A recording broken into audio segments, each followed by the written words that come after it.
Hey guys, welcome back to That's Mr. Camper. First off, let me thank you for clicking on this video. I appreciate all the views that I get.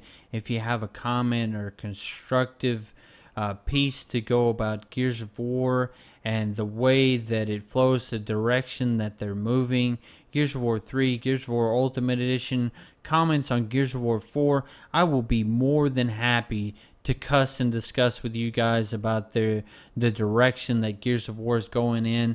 I have a very passionate view on Gears of War, and I am more than willing and more than happy to talk to anybody that has anything constructive to say about Gears of War and its direction. Now, this video here is going to be about Gears of War Ultimate Edition, and they're looking to recapture the magic on esports.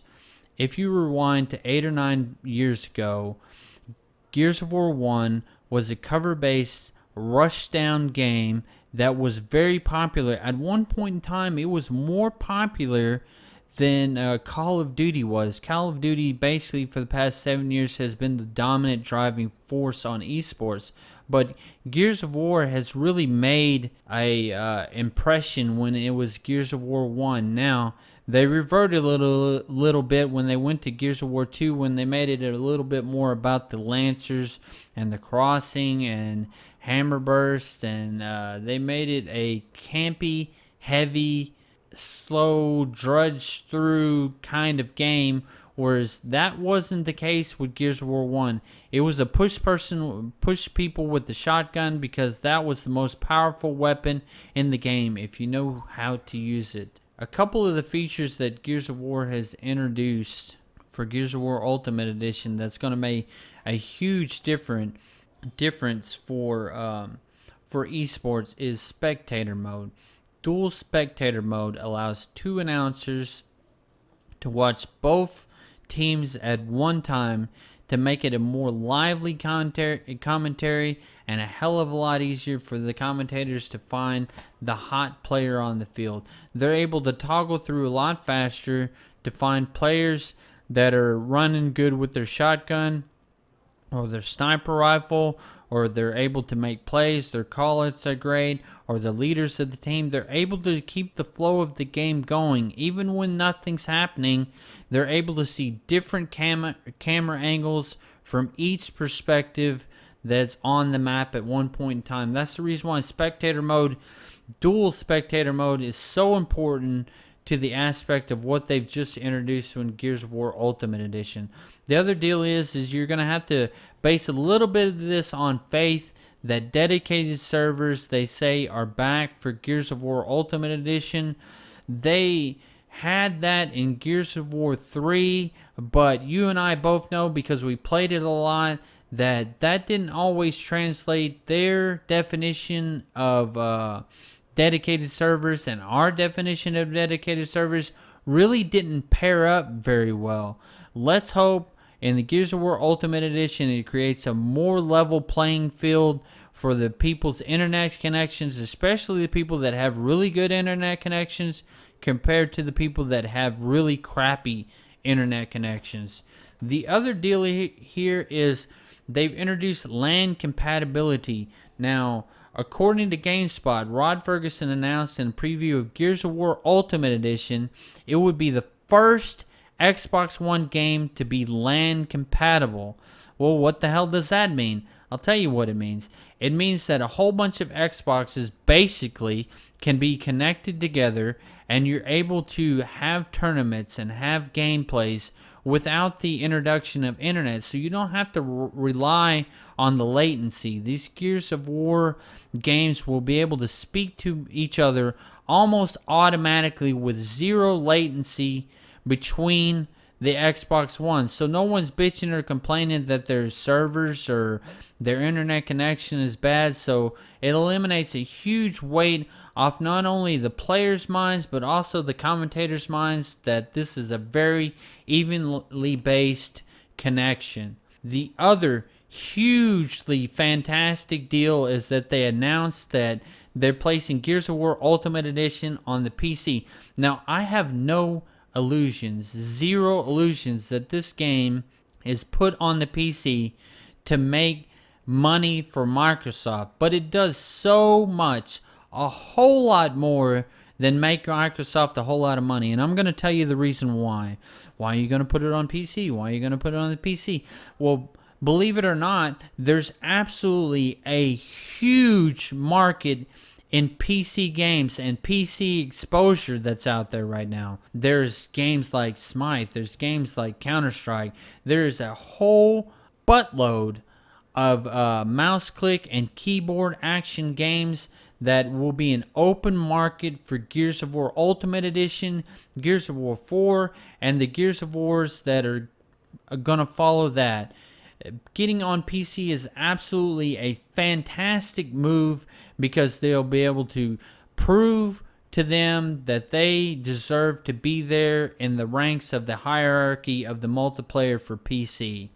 Now, saying all that, telling you all the things, these three things that are huge deals for making Gears of War an esports behemoth, a juggernaut, to rise to the top, to prove that Gears of War deserves to be there. That is a fast-paced game. It's not your generic, out-of-the-box video game.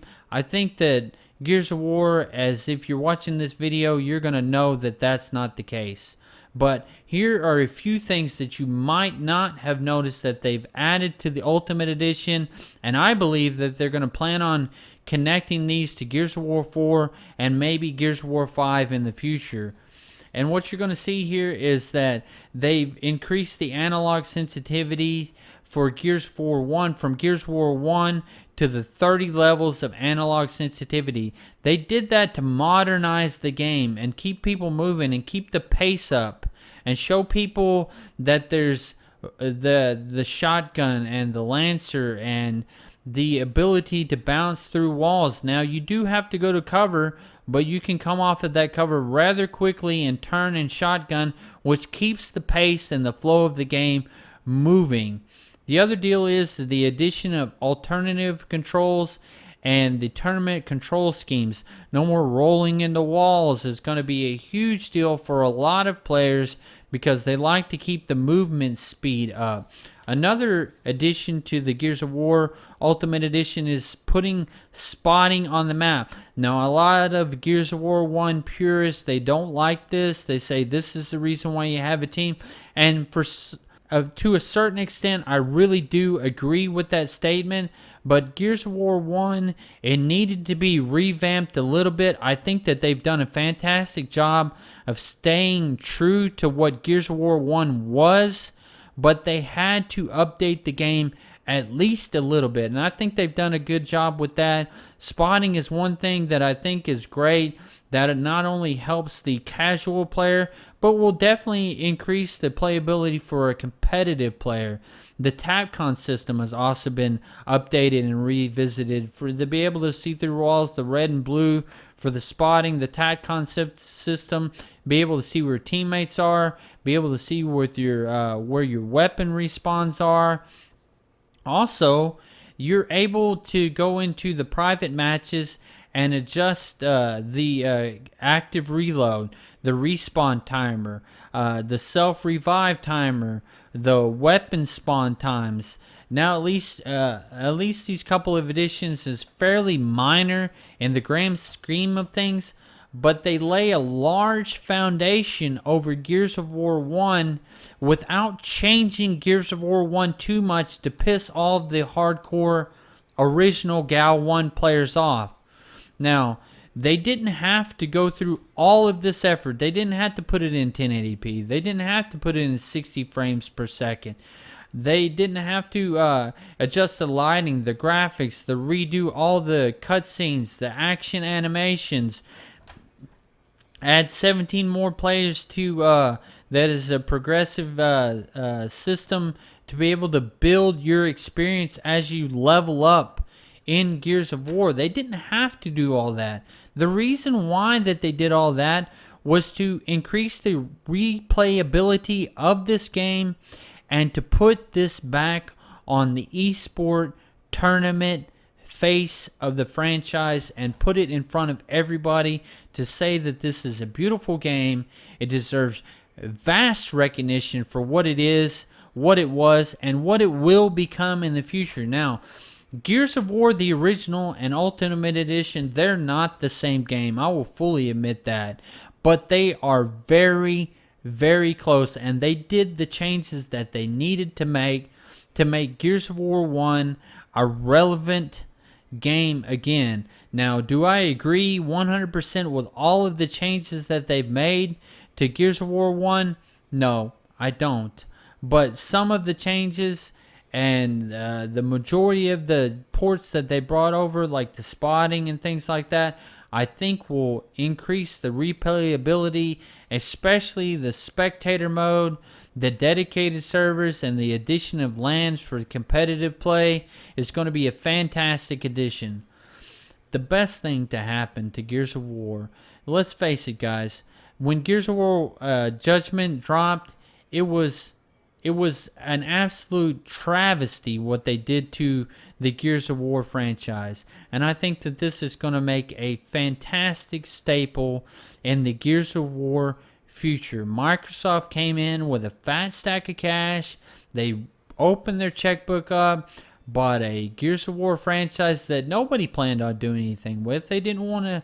They put it on the shelf for it to decay and rot and maybe occasionally come back and revisit it.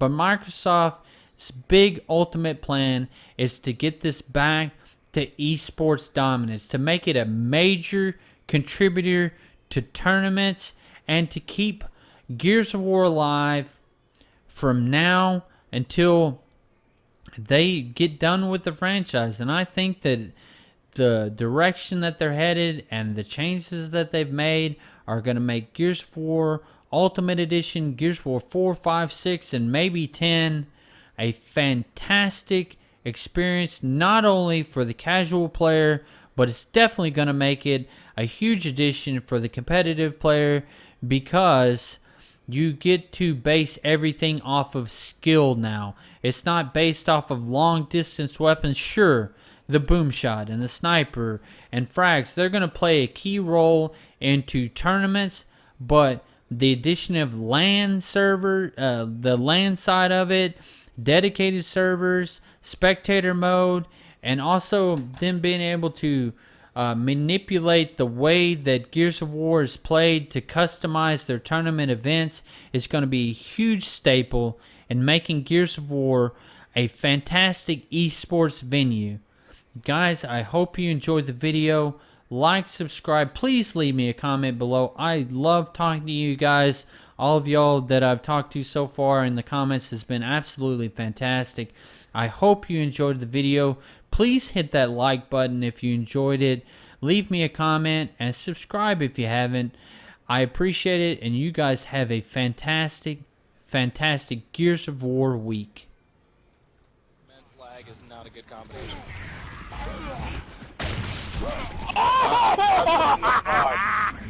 I had the super baby. I had 53 points on that. I see him. I just can't do much. Good to go.